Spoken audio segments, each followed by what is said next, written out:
Welcome to the Confident and Courageous Clarity Podcast with me, Jateya Jones. Join us weekly for everything clarity. The truth is, once you have clarity, you'll have the confidence and courage to succeed in life and business. If you're new to the podcast, you should know my goal is to help you gain the clarity needed to transform your visions, goals, or dreams into reality. For my OG listeners, you all know that the podcast was birthed from the evolution of Mocha Monday's Tip of the Week. So when we moved to the podcast, I couldn't just leave you without your mocha. Therefore, at the beginning of each episode, I give you your drop of mocha, and you are to implement it throughout the week to help inch you closer and closer to clarity.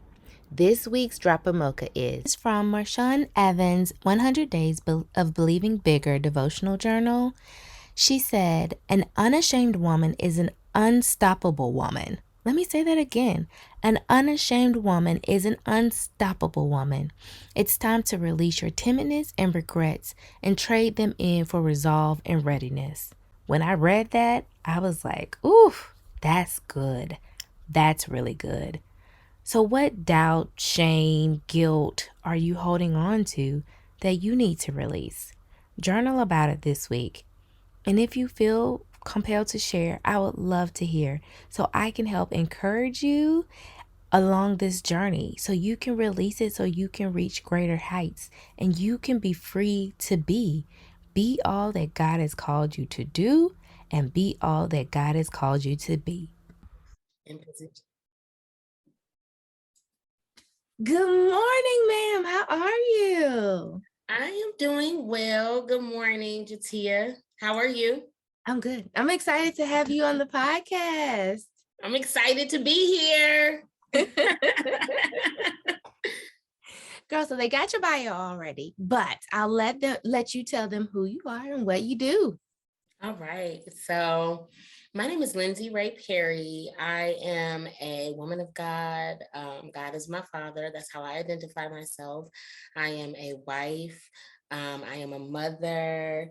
I am a friend. I am a business owner, award-winning CEO of a cloud solutions company. And I also am the founder of LRP Agency, where we help women escape the toxic corporate grind and build a life and business of abundance. That's for aspiring entrepreneurs or women who are already in the entrepreneur game.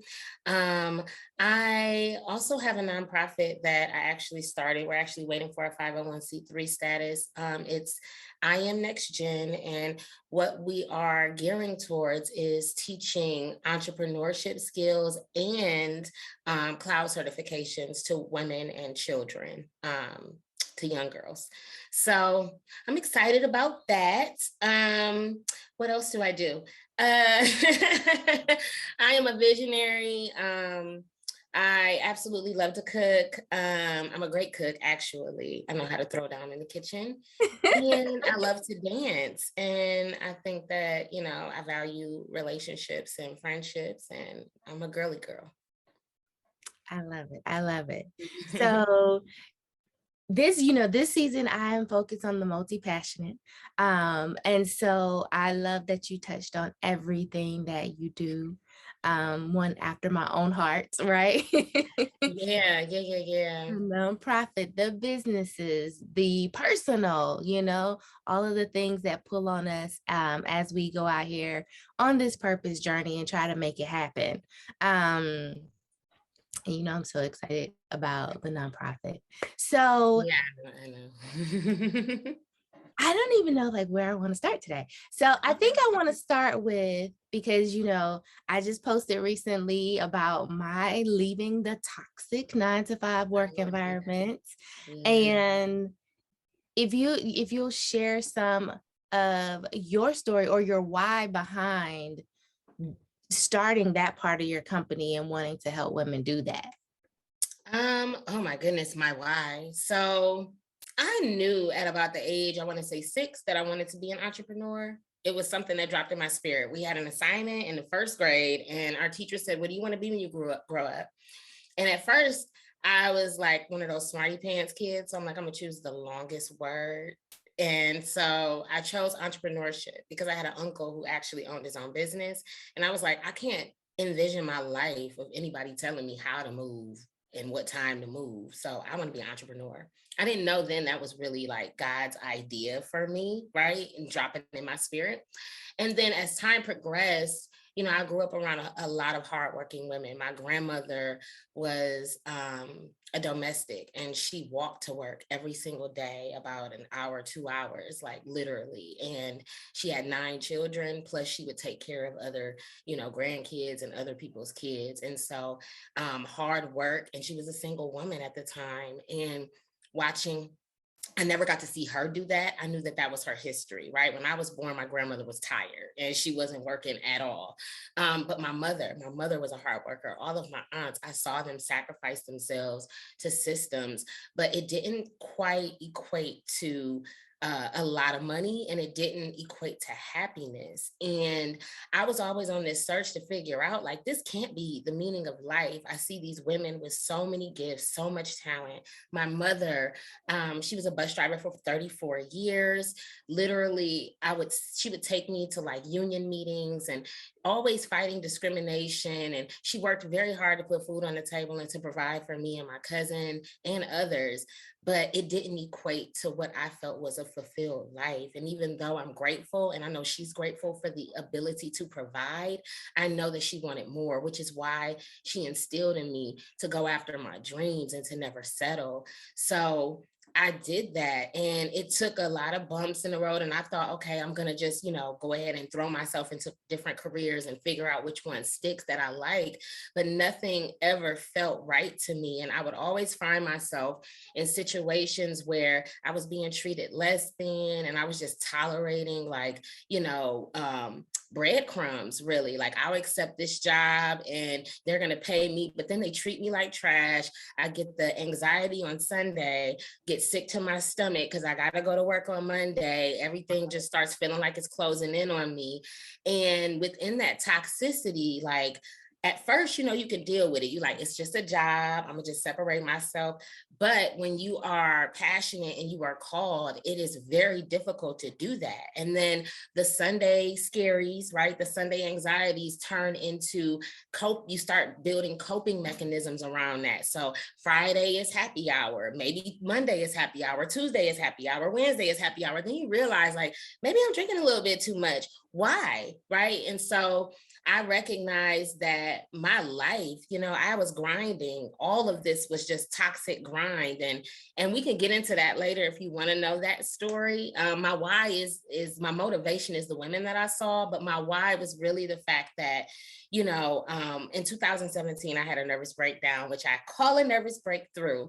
And it's because, I was at what I thought was the height of my career in Washington, D.C. And, I had worked in the political game for a little bit. And then I started working in media, and I'm traveling. And on the outside, I looked like I had it all together. I took really great, I'm doing this television interview today. And everybody's like, oh my God, Lindsay, you're living the life. And to be truthfully honest, I was crying myself to sleep every single night because I didn't like myself. I didn't like what I was doing. I didn't like who I had become. And I didn't know exactly who I had become. I was just trying to make it, right? And it wasn't until 2017 that I literally collapsed in the middle of the street.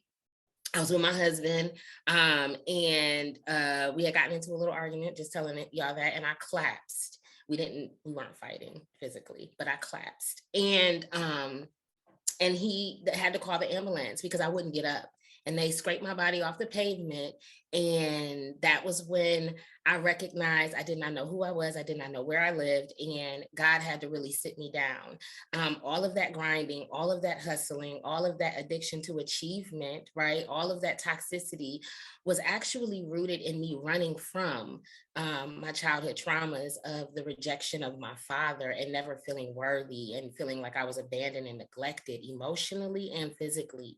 And when God sat me down and really had that talk with me, I recognized that most of the things that I was doing were not a part of his vision or my vision for my life, right? It wasn't a vision. It was really just me running on empty. I knew what I did not want.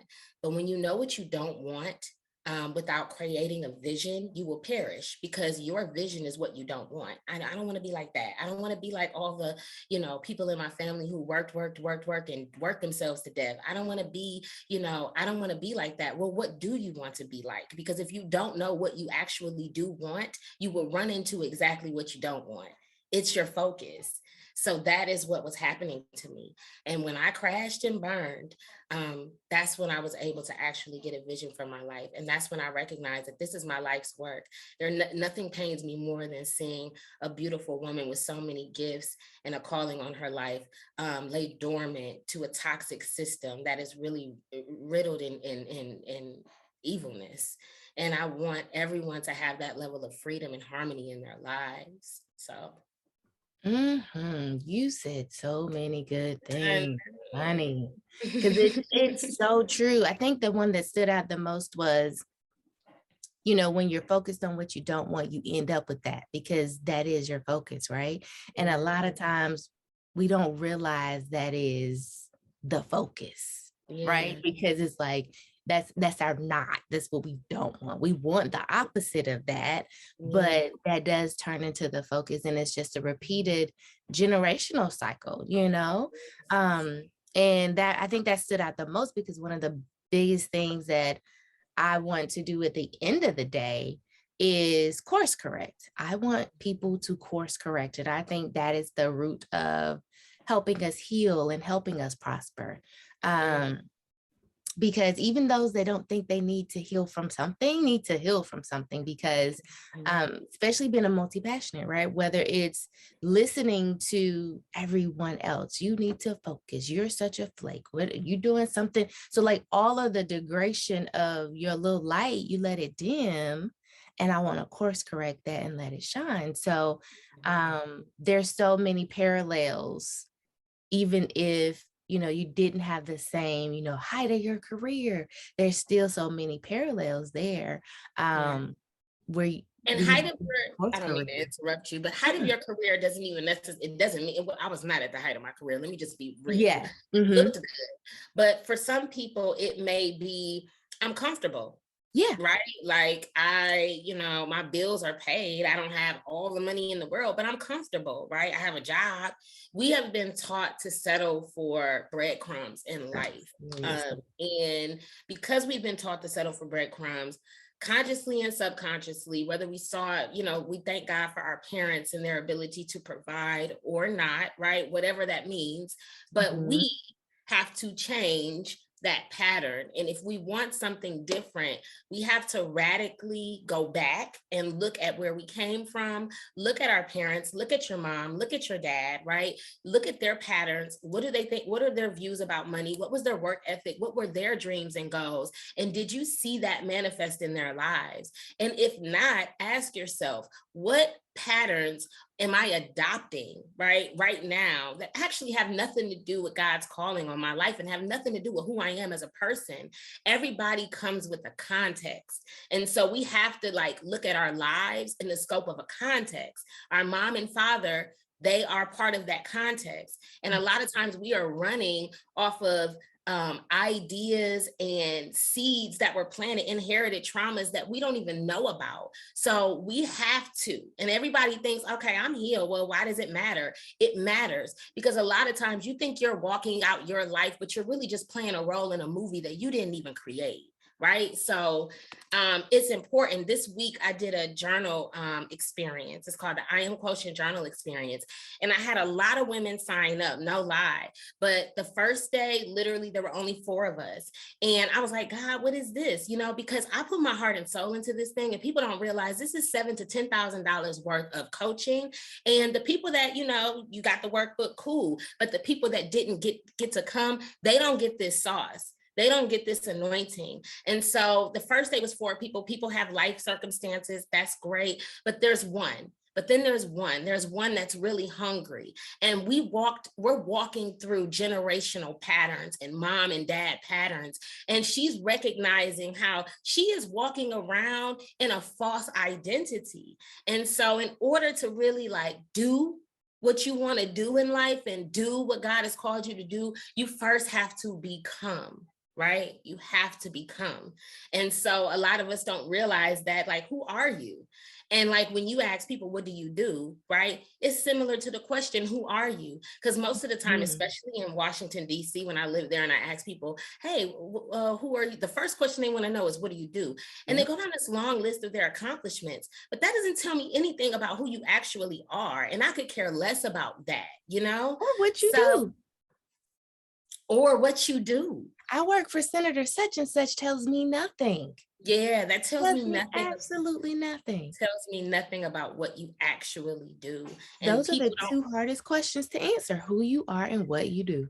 Yes. And people don't realize that's simple. I am a, oh, you are a what? Oh, I am an accountant. I am a, who are you? Who are you? So, yeah, I know I said a lot, but that was on my spirit to share that. No, thank you, because it's so true that life will condition you to, even if you did once, like you said, at 6, you knew you were an entrepreneur. Girl, at 6, I was inventing self-driving cars. That was my science project. And so now I look at Tesla and I be like, right?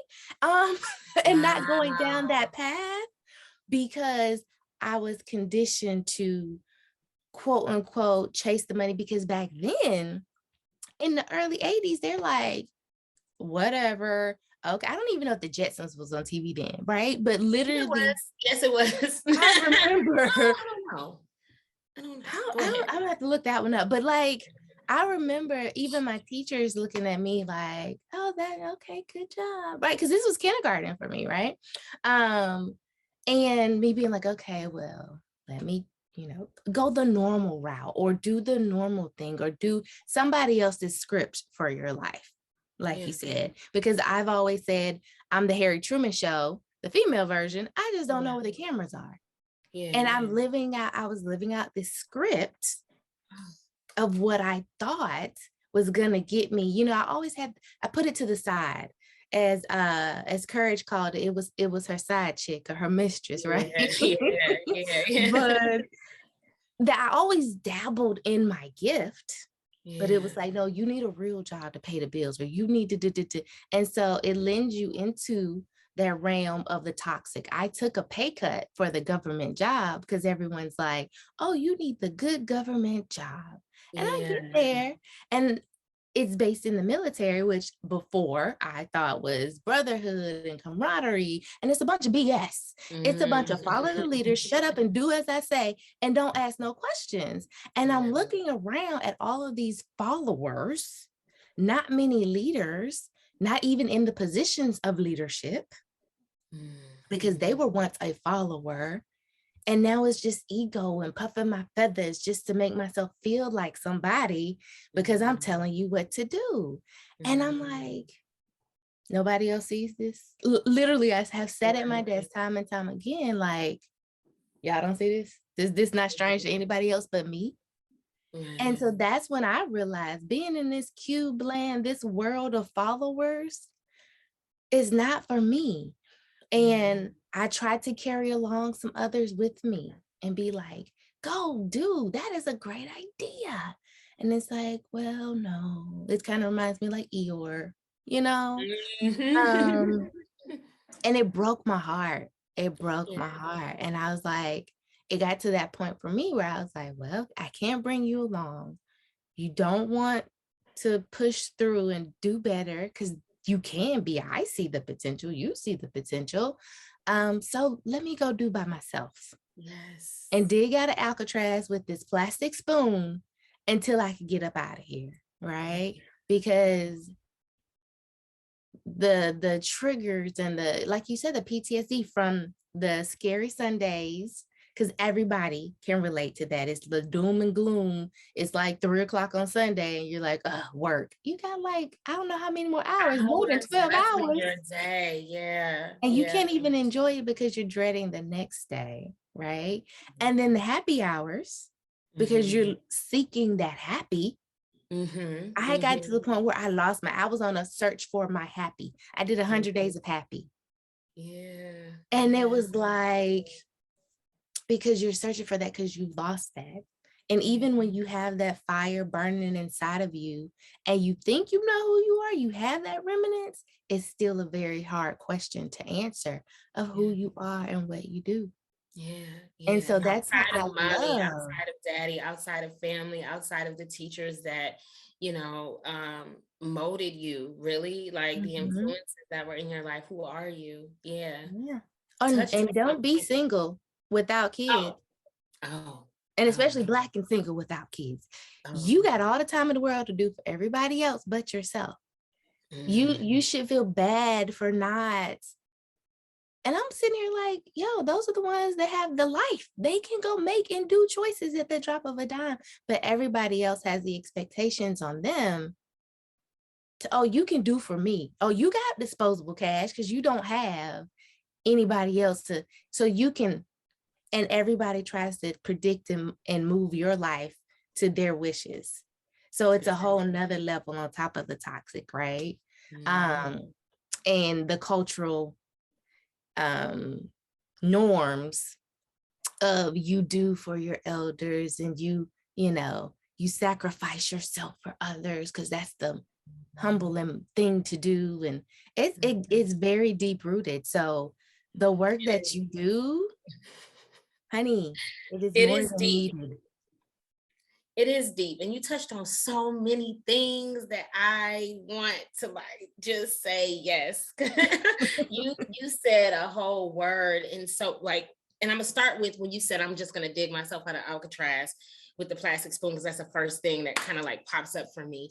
And modeling. I think when we're so passionate about what God has called us to do, even if we haven't seen the fullness of that potential yet, we just know that He has called us for a great work. And a lot of times we treat who we naturally are like a natural deliverer, a natural empowerer, a natural encourager. We think that can't possibly be something that I can get paid for.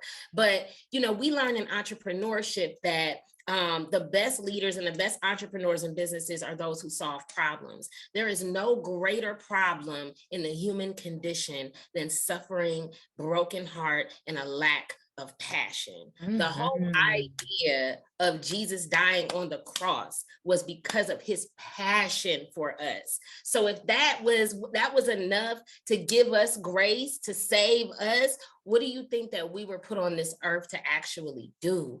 So a lot of times, when we're still in the pit a little bit and we see the light, we want to bring everybody with us and be like, y'all, the light is right there. Like we're Harriet Tubman of our people, right? And we're like, the light is right there. Let's go. And everybody's like, I don't see the light and I don't know what you're talking about. And yeah, you could go ahead and go over there. And if we're not rooted, right, in our identity and being sure, certain that God has called me before He formed me in my mother's womb, I knew you, right? He knew me and He's called me. He has plans for me to prosper and not harm me. If I know that, then I can run on and I can be okay with walking alone for a little while, because guess what? The moment that I model the behavior, there is somebody that is going to see the light and they're going to be like, girl, I'm ready. What you got for me? Show me. I'll do whatever, because I am so tired of being sick and tired. I'm so tired of being in this system that I am willing to do whatever it takes to get free. And those are the people that are assigned to you. And a lot of times we try to bring what's familiar into something new and a vision when they're not meant for it. They'll see you and they have the ability or the choice to rise with you, or they have Mhm. the ability to fall off. And that is not your responsibility. Your It's actually responsibility, your blessing, it's your because blessing. that Yeah. dead weight of trying to carry everyone else as you're already on a hard mission. Because Mm, the one thing that I always tell people is being a trailblazer, you're creating that path. So you're yes. facing the shrubs and the weeds and the brush, right? You're Yes. facing the sticker briars. You're gonna get scratched up trying to like Yes. knock this stuff down as you go forward so that others can come behind. And the Yes. and the I guess the hardest thing to accept, the ABCs of clarity, the hardest thing to accept when it is that person that you love or you care about and you see their potential is when they do see the light, but they're still too afraid. Yeah. Like Harriet Tubman, for example, she came back for her husband. She had took plenty of people. And he was like, nah, I'm good right here because I'm not going to take my chances of getting killed and snatched, right? And she's like, but I've taken so many people. Come on. And she had to leave her husband behind, but you need to be free. You need to be free to be in order for other people to be able to come behind on this already cleared path to do what they're supposed to do. Like that is part of your purpose, is making this way for others, right? And then on top of that is that you're making room for the people, like you said, that are supposed to, the ones that want to ride out with you. They're like, is it time to go yet? Let's go. I'm ready. And so those seats, because you will go through a shedding season as you begin to accept this purpose and this walk. And those people that you wanted there with you by your side, that you saw with you at the finish line, won't or might not be those individuals, but it'll be the people that you need. You will be blessed that they did not come along, because they would have gotten y'all all killed on this journey. Girl, but you'll be with the people that you need. That shedding season is painful. And it is, and I also think it is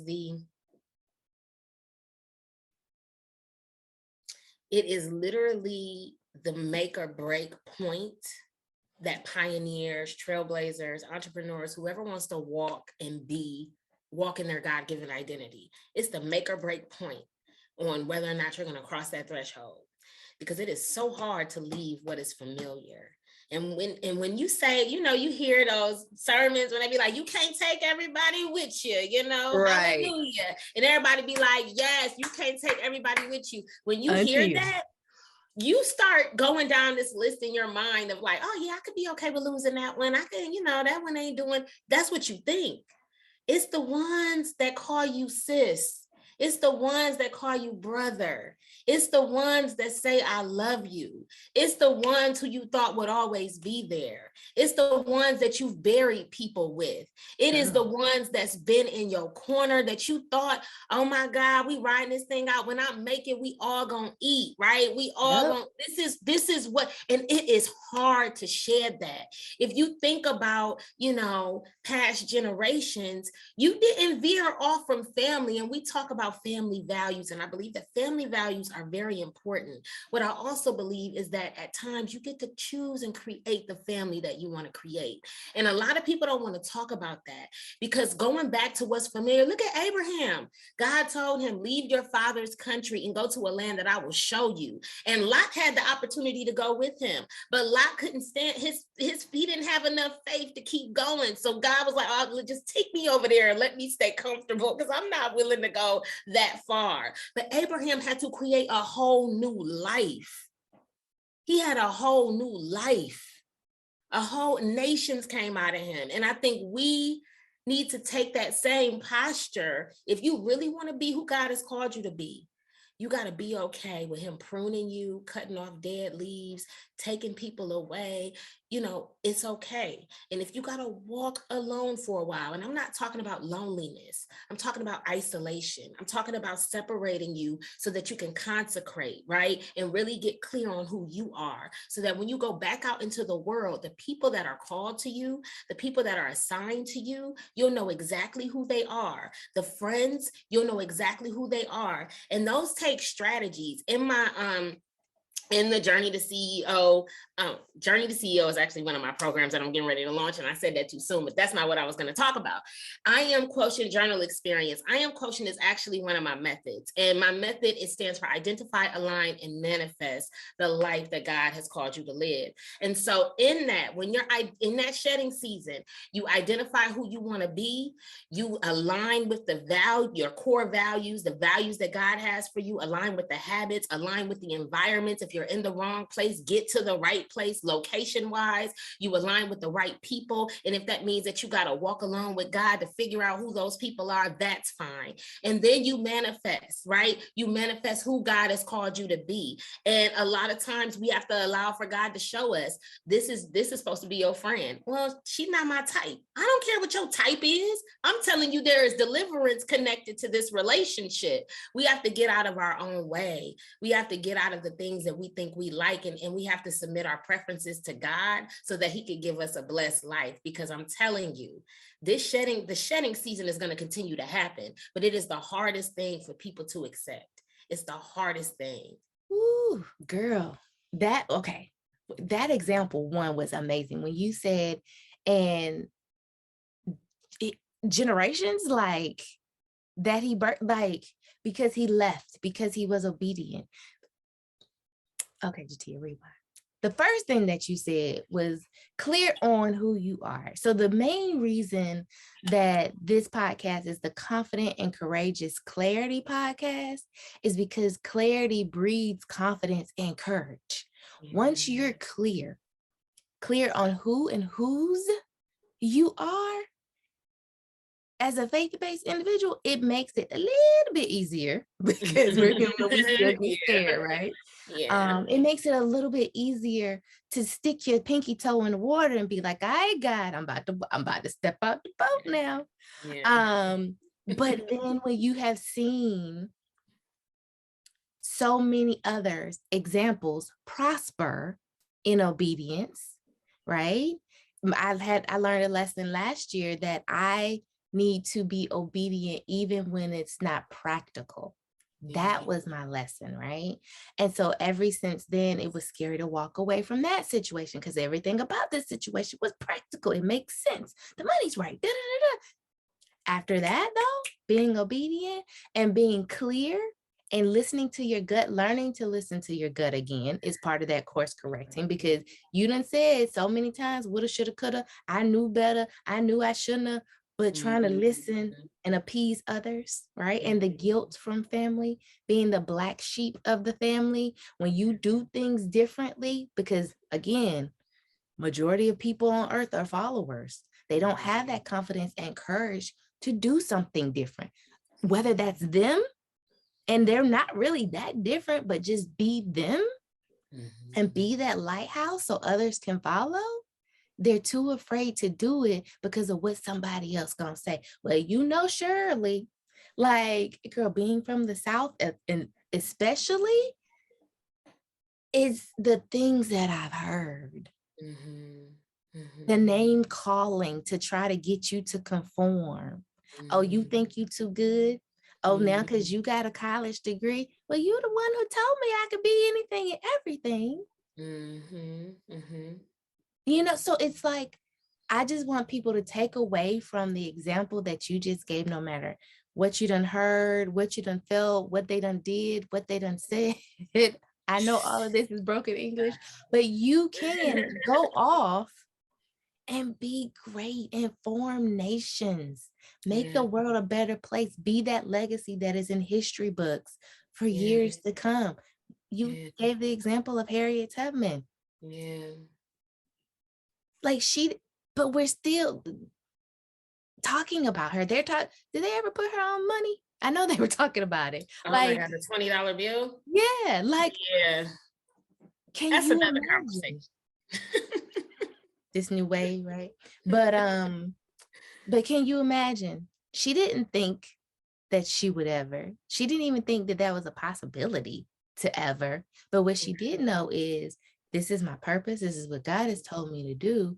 Yes, it's scary, but if I know whose I am, he's going to protect me along the way.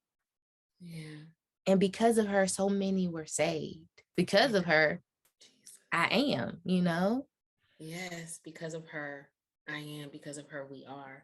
Mm-hmm. And that's when we the scary part of being obedient. So I shared about my nervous breakthrough being in Washington, D.C. But the truth is, when I was talking about alignment and making sure that you're in the right place, environment, location geographically, the well started drying up, right? Like there was no money coming in for real. After I had a nervous breakthrough, I feel like all the phone calls kind of stopped. I was just in a dry desert season in desert land, not realizing I probably was in that desert land for a while, but God was still loving on me by like dropping little nuggets here and there. I was eating manna, right? But there came a time where I want to say 2 years before that 2017 breakthrough, I wrote in my journal, Charlotte, North Carolina. I didn't really know anybody in Charlotte per se. I mean, I knew of people that lived there, but I didn't have any connections that would be like, all right, y'all, I'm moving, let's go, right? Like that's not what it was. And I talked to my husband about it, but we were like, who's in Charlotte? We don't know anyone in Charlotte. Well, as the 2 years progressed and the well started drying up, and I ended up getting pregnant in 2018. And, thank you God for his provision, but it was getting to the point where we were facing eviction, right? It was time to go. And we were at this, and mind you, 2018 was literally not that long ago. It was 4 years ago, right? 4 years ago. Am I tripping? Yeah, 4 years ago. And it feels like a lifetime ago. I kid you not. It Yeah, does. it feels like a lifetime ago. And so we were at that point where it was like, all right, we got to make a move. God, what is it that you want from us? And my husband was like, I think it's time to go to Charlotte.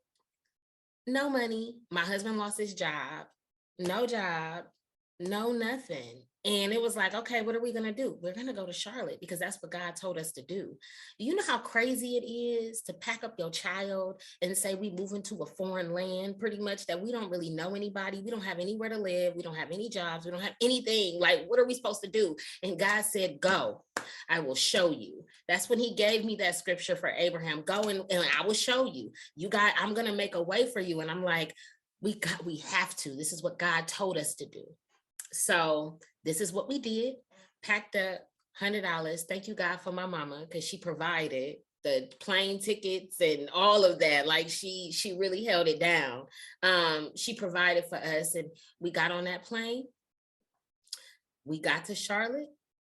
We stayed in a couple of hotels. Then we met strangers, actually friends, who opened their home to us, and we stayed with them until we got our own place. It literally took about 2 weeks, honestly, but it felt like it took forever. It took forever. We got our own place. My husband ended up finding a job. We've just found this benevolence. In 2019, that's when I got a call that says, hey, you want to jump back into the tech world? I was like, I don't know, because I was still building my confidence up from all of these blows I felt like I was taking. But I said yes, started learning the ropes. In 2020 is when I actually established the business. From 0 to 6 months, I think we were at 6 figures because of the pandemic. People needed our cloud services. They needed help with security. They needed help with Google Cloud. They needed that. But I knew that wasn't just where my passion lied. I was obedient to doing that, but I realized that was the provision to get me to this, right? To get me to LRP Agency. And in 2021, girl, we just got our P&L statement. My business, our business, because I'm 100% owner, but I have a team, and I do this on my own. But our business, literally, our revenues grew 284% in 1 year. In 1 year. And I literally give all glory to God, because I know that was nothing because I said yes. That was nothing but because I said yes. And I'm allowing for God to use me, use my business as a platform to show you that anything is possible. Do you know how many people were probably playing telephone back at home? Like, girl, she left, and what they gonna do? They ain't got no job, and da-da-da, all of those things. And if I would have allowed, and sometimes you can't tell everybody what you're doing, this is why you have to move in silence. Right. Because your faith is fragile at times, and you don't need anybody who's not speaking that word of faith in you on you. So sometimes you got to keep it locked tight, right? So that you can move. And when you get to the place of being secure and whole in your faith at that moment, that's when you can be like, look what the Lord has done.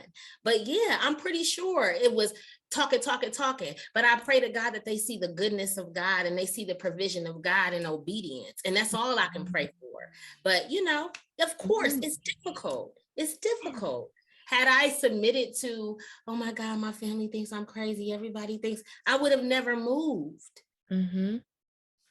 You know what? So I got chills. I literally was talking to Michaela yesterday, and she said, they would have been out of the wilderness in 2 weeks if they would have been obedient instead of 40 years. And then you were like, it was about 2 weeks. It was forever, but it was about 2 weeks. And I was like, because when she said that, I was like, wow, like that visual hit me so hard because part of, speaking of 2018, I was feeling like I was playing catch up on life. And like I was always in the space of catching up from not knowing what you don't know and figuring things out, trying to move, trying to do things differently, trying to be obedient, trying to hear. Like it was always this space of catching up. And that was like catching up from being in the wilderness. And it was all because I wasn't obedient. It was all because I was running. It was all because, you know what I'm saying? Like, so when you said 2 weeks, it made me think of what she said. I was like, and then you said manna because manna helps us get comfortable. Manna was that paycheck every 2 weeks. Right? Manna was, I could go to the doctor, whatever, got this good government health insurance, right? That was one of the perks, right? But that was the manna. That's what showed up every 2 weeks like clockwork, if I called in sick or not, right? And so it helped get comfortable. It helped become complacent. It helped kept me in the wilderness. Yeah. Yeah. And that obedient part is it's scarier than probably anything we'll ever do in life when it's not practical, when it doesn't make sense, right? Yeah. But when you know in your heart of hearts and relearning to listen to your gut, because you started to doubt yourself because of others and you still found yourself like knowing that you should have, but you still continue because you doubted yourself. You have to bet on yourself. Yes. And be obedient when you know that you know that you know, and work on that level of discernment. If you got that little fall back for a minute and watch and see what happens and prove to yourself so you can get this clarity, that confidence, and that courage to keep moving forward. Yeah. Oh, Jateya, that is so good. And I didn't even, that Michaela statement, like the wilderness, it makes you believe. I mean, I believe that the wilderness is really, it's about your choice. How long you want to be here? It's about the power of a decision. Once I make my mind up, once I make a decision, it's go time. Like I've cut away. And I think that's the definition of decision, right? Decision means to cut, right? D means to divide. So if I'm making a decision, I'm cutting away any option of it being any other way. So the moment I decide that I'm leaving and I'm saying yes, it's yes. There is no looking back. There is no plan B. And what you do with clarity, right, is absolutely phenomenal. I can't even describe to tell you how you have played such a pivotal role in my journey of confidence and me being okay with who I am. Because I've been a multi-passionate, people be like, I don't understand. You'll get people that be like, that's going over my head. Can you explain it to me? And you feel like you've explained, I've clarified this to the best of my daggone ability. And if you don't get it, it's really, at this point, it's not meant for you. But I didn't always feel that way. I would feel like, geez, they don't get it. Something must be wrong with me. I need to stick to this one thing. And then you dying on the inside because God is pulling you and telling you, I need you to get these things in order. And you're like, God, no, I'm going to focus on this one thing. And he's like, but I didn't tell you to do that. That's not how I fashioned you. And so what you really have done is you have made me clear in seeing how I am fearfully and wonderfully made, how God has fashioned me, and being confident in that and going on like, all right, it's not for you. Cool. Move on, right? Because I'm clear. I know who I am. So you play just such this pivotal role in the area of getting clear about identity that I just think is a godsend. It's anointed and the world needs it. Like everybody needs it, right? I just know these messages that I send to you and you would like revert, like you would bring it back to me. And I'm like, girl, you get it? You got that? All of these years, I thought I was crazy, right? I thought I was the one that was like bringing this in a flawed way, which we're all flawed as humans, but I just thought that I was doing something that didn't make sense. And the truth is, it made all the sense in the world. And so for people out there who actually have like all these different dreams and they just don't know how to put the pieces together, and God has told you to start a business, but he's also told you to start a nonprofit, but he may have also told you to do an event, and you're like, and people are telling you like, yeah, you need to focus, but you feel like, but I am focused, I just need help understanding how it all fits together. Jateya is definitely that person, because I don't think that you played a pivotal role in the business going to like the revenues growing to 284%, right? With the clarity that I had, I was able as a visionary to go in and say, no, we're still going to do that. Get that in order. Like, you help in the area of positioning. I mean, I could go on, but I just want to thank you and show my gratitude publicly, because you already know these, midnight DM, me in your DMs like, girl, please help me. Thank you. But well, first, no, thank you. Thank you so very much. And I was sitting here and I was thinking, this season are so many beautiful women. I might have a guy, but y'all are gorgeous, right? And so Bree is gonna be on this season, and I was talking to her and I was like, I want people to know it's okay to be a nerd, to still be fly, to still, right? And y'all, like, it just warms my heart, because I truly feel you're walking, living, breathing examples. And I want people to know that you can too. It's not that far-fetched for you. If it's not in your area code or zip code, right? If you don't see it, you can look in this virtual screen. And this is a person that came from similar, maybe not the same, but your people are out there and you can be all these things. You don't have to be walking around looking homeless when you own a nonprofit. Like, that was one of my main things. I was like, when I start my nonprofit, I will not be looking like I need my services, because when I grew up, most of the nonprofit owners were robbing Peter to pay Paul, because they were doing heart work and they left the business piece out. And so I just want to say thank you for that, but thank you for being you. Thank you for letting your light shine, because you're helping me with my business prayer of being that ripple. Right? Like, you're still doing what you do in your way that you do it, and it's making the world a better place. You're helping these women heal and shine and go forth and do and course correct and change generational curses and make it better for the next, right? So I absolutely love and adore you. And those midnight DMs were perfectly fine, because at the same time, as much as I am helping, it's helping me, right? Y'all are my community. I feel like I found my Star Trek crew. Like, we might be small and mighty to the masses, but we get it, we understand. And that's one of the major things, is to know you're not alone. You're not bananas. It really does make sense. And for me, stepping out into the multi-passionate world and telling people that, yes, you're multi-passionate and it's okay, which is mostly what we hear in the internet streets. It's okay to be multi-passionate and just focus on this one and then go to that one. No, there's a strategy and a rhyme and a reason to why he's giving you these gifts, and they build upon one another. It's made to compound your impact and compound your income. The fact that you grew that much,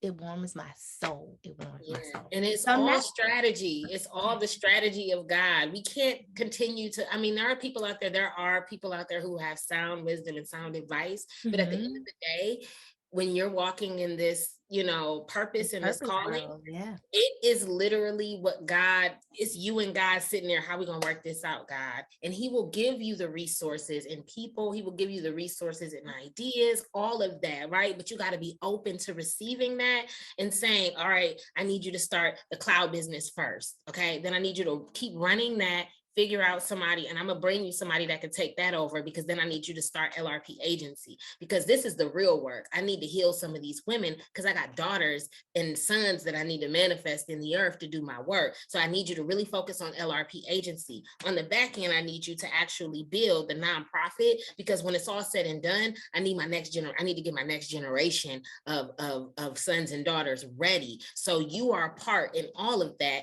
And I need you, even though you may not be doing anything with the nonprofit, I need you to build it, because eventually we're going to do something with it, but just get in position, right? And he speaks to you in those ways. And you may not understand, right? Start the business. And if you have it in your mind and it's in your heart and you keep hearing in your inner ear, start the business. You need to start the business. Go and start the business. That's God speaking to you, yes. Period. Girl, the fact that you said build in position, you know, one of the hardest things I've ever had to communicate to people that are like, especially in this entrepreneurial virtual world, right? Everybody's like, focus on this one thing, make $1 million with that one thing, then go to the next. And I'm sitting here like, if you cook, you know, you do not just watch the noodles boil and then start the rest of your spaghetti. You don't do that. You got to let the noodles boil and continue to build and position. And that was the language that I have not been able to use until today. So thank you.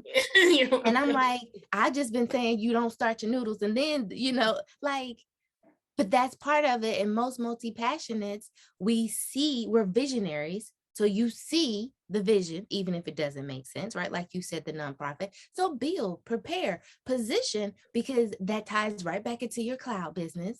Right. Like all of your things are tied together. And I tell people there's that common thread between them all. It's hard to identify it, but once you do, and it's just walking in obedience, that small whisper, those voices nobody else hears but you, that will get you there into this enterprise that you're building that is helping generations from now that you may not even ever see be bigger, better, bolder, and to be able to do and walk in purpose and do it the right way.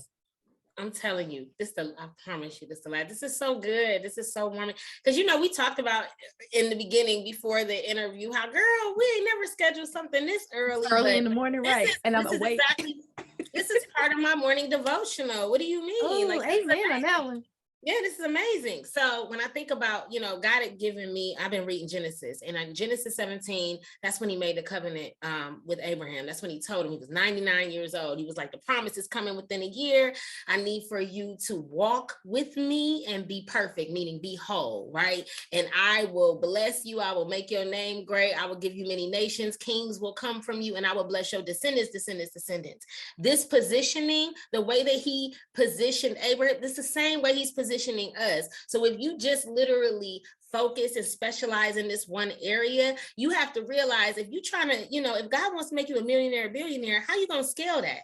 You have to know how to scale. So like Jateya said, and like we talked about positioning, if God is giving you an inkling to do something, it may not be a right now thing, but get it to where, do what you can do, and then put it on the shelf. And then when God says, I need you to pick that book up off the shelf or pick that business up off the shelf, now it's time to do something with it. And another key component that goes with that is relationships. A lot of times we're so myopic in our view, right?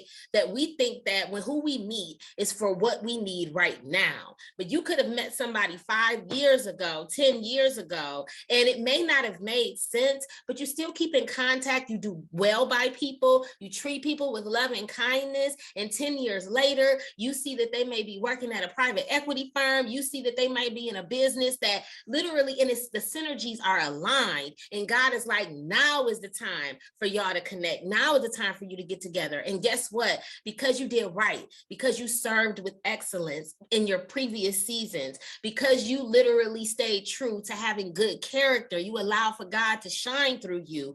They'll answer your phone call. And you ain't got to have millions of dollars in the bank. You got to be a master at knowing how to have relationships with people. That is the key component. So you start positioning, but understand that those relationships are a part of that.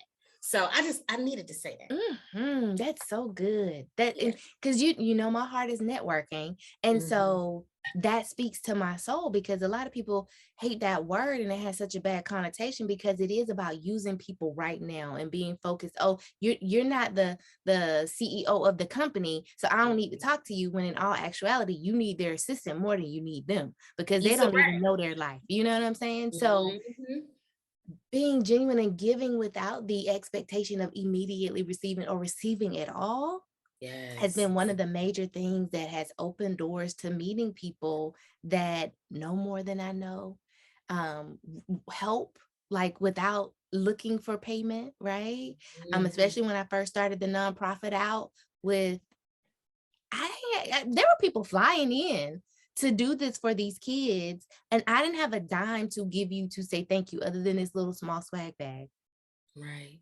I will Right. they will always be able to call on me, and I will be like, yes, I'll fly. Don't worry about a hotel, don't worry about a ticket when I need to, because they gave without expectation. Now, I gave them scissor reels, I gave them footage, whatever I could, but I didn't Yes. have financial means. So you said a word, but I'm keeping you way longer than I wanted to, because I know you got a long day. So I'm gonna say two more things that I thought was very important. Your journaling. People, I always tell them journal, journal, journal, and then go back and read your journal. So you was like, you could have wrote something 5 years ago, and if he tells you to pick the book up, go read your journals, because I've had whole programs in my journals that I didn't even realize I was writing programs. Go back. Right. That you're Right. brain dumping for a reason, because you need to get it out, because you got so much going on up here. Yeah. But it's up there for a reason too. So go back and read it. Help yourself. Okay, so I'm gonna ask you a couple of questions, and then you can Okay. tell them what you got going on, and then I'm gonna let you go. Okay. Okay. Okay, so the questions that I always ask is, what's something you've had to or have to accept about your past, present, and future to free you to reach infinite heights in your business? Jesus. What's something I have to or have had to? Mhm. Um, that God loves me Mhm. for real. And that I am not my worst mistakes, and I am not an illegitimate child. I am a legitimate child with authority on earth. Um, and that I am not, I may have been rejected by people. I may have been rejected by my father and his family, but I am accepted and loved by God.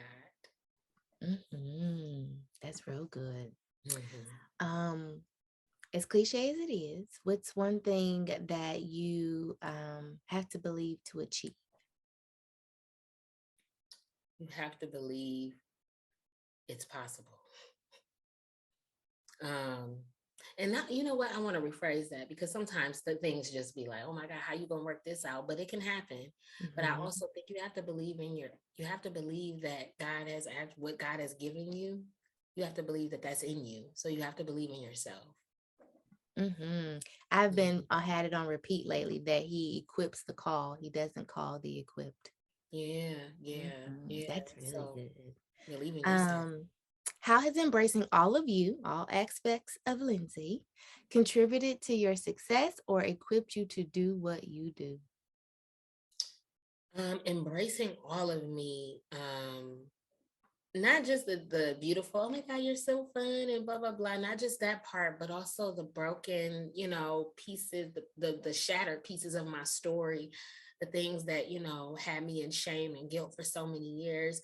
I feel like it actually helps me serve the women that I serve with excellence, and I don't believe that there's anybody in the world that can do what I do like I do it. So because of that fact, and because I embrace it, bringing that vulnerability, and I like to say vulnerability is my superpower, bringing that vulnerability to the forefront, it really helps crack women wide open, because they don't feel alone, ashamed, and guilt and shame and fear, they start to fall off when they know that there's somebody else out there just like them, and who Mhm. has overcome those things. So yeah, it's helped me tremendously. That's all good. And not just in my Um, profession, also in my marriage, mm, in my parenting, and how I show up in my family. You know what I mean? setting boundaries, embracing myself, not caring what they think about me, honestly, just knowing that this is how God made me. I'm good. Listen, and good for real, for real. For real. No, content. I am content. I'm good. I'm not saying this because I need to believe it. I'm Right. saying this because I know it. I truly feel that in my shanana, in my Mm-hmm. inner knowing. Like I'm good. Mm-hmm. And when you get to the point where you could say that, girl, that just Whew. all up in there. So, okay, then last question. Who's in your squad? Who would you like to shout out? And then you can tell us what you got going on and where they can find you. Mm, okay, so I have clients. I don't want to shout them out, but I absolutely love them, and I'm meeting with some of them today. So I want to shout y'all out because y'all know who y'all are. I'm so proud of you guys, and I'm proud of the work that you are creating. I would like to shout out Michelle. She's been an absolute godsend for me. I also would like to shout out my former assistant who's getting ready to leave, but I do want to bless her on her way, and bless when she came in and bless when she leaves out. My husband, I want to give my husband Sydney Perry, who is embarking on this beautiful journey, and I just want to wish him all the best in his new endeavor and his new venture. I want to shout out my mama because without her, literally, she's watching our son right now while hubby and I are, walking in purpose, and it's been a lot, but I want to thank her for that. I want to shout out, oh my goodness, it's so many people I can actually name. I want to shout out my friend Jabrita, who I'm praying for, but she is a dynamic powerhouse who she keeps me grounded. I want to shout out my girl Keji, who absolutely keeps me prayed up. I want to shout out you, Jateya, because you know who you are. And I absolutely appreciate you. Yeah. I love you to pieces, honey. I love you. So let the people know what you have to serve them and where they can find you so they can love you too. Okay, so I am at Lindsay Raé Perry everywhere. You can find me at Lindsay Raé Perry on Instagram, LinkedIn, Facebook, Twitter. You can find me at Lindsay Raé Perry there. My company you can find at LRP Agency. That is AGENCY on Instagram. You can go to my website, www.lindsayrayperry.com. I actually just wrote a couple blogs, so you could kind of go on there and read a little bit. You'll get to learn a little bit about my backstory. I just wrote a blog. It's How Becoming Changed My Life and Business. And I think that that's a really great one. So you should go read that. I just wrapped up I Am Quotient Journal Experience. Today is our last day. We have a playlist that goes along with it. There's a workbook, and this is the last free one I'm doing because the price is going up. So if you missed it, I feel sorry for you. It's actually, I don't feel sorry for you. You're just going to have to pay for it. So, but it will bless your life. And I am actually opening up the wait list next month for my program, Journey to CEO. And it's a 7-phase approach where I kind of walk you through the healing steps, and then we get down to the business, because everybody comes to me and they're like, girl, how you do what you do? I want to know the marketing and I want to know all this. And I'm like, oh yeah, let's talk about your mom and your dad. And they're like, huh, what? This is not okay. Like, no, I don't. But if you really want to be comfortable and walk and build an abundant life and business on your terms, that's where we're going. And so it's getting out of the corporate grind. I already have some clients who have signed up to do the program on a one-on-one basis, but I think the best is to actually open it up for a few select individuals. So there is going to be an application. You do have to qualify to be able to participate in the program, but I'm going to be opening up that waiting list next month in March, in the beginning of March. I want to say March 5th is the day. No, March 9th, because that's my father's birthday, my late father who passed away in 2014. Yes, March 9th. It's my brother's birthday, but yeah. Yes. So March 9th is when I'm going to be opening up the wait list, and I'm really excited about that. And you can also go to my website to kind of check it out, check out the different phases and see, if it's something that aligns with what you need. I love it. So I'll have all those links in the show notes. Thank you so very much for your time. Oh, one more. I want to shout out Patrice Grimes. of the Oasis space. And Mm-hmm. thanks to all my P2P sisters, for real, for real. But y'all, Roberta, all of y'all, the way that y'all, like, we love on each other is just, it's unmatched, for real. Mm-hmm. I appreciate it. That is so real. Like I try to tell people whenever P2P opens back up and I start talking about it, I have people follow my DMs or, can I talk to you? Or and I just really want to know, like, is it really worth it? And I'm like, I can't even put into words, but yes. Yeah. Like if you know, like, and trust me, just take my word for it. Yeah. It's a yes. It's a yes. Can't describe it, and just open yourself up to those relationships, because it's holy ground. It's holy ground. Yes. Ooh, that just gave me chills, because yes, and yes. So well, thank you. Thank you, honey. Thank you for joining me on another episode of the Confident and Courageous Clarity Podcast. I hope you'll come back next week and join us for some more. And with that, have a marvelous, marvelous, marvelous Monday, and I'll see you back here, same time, same place next week.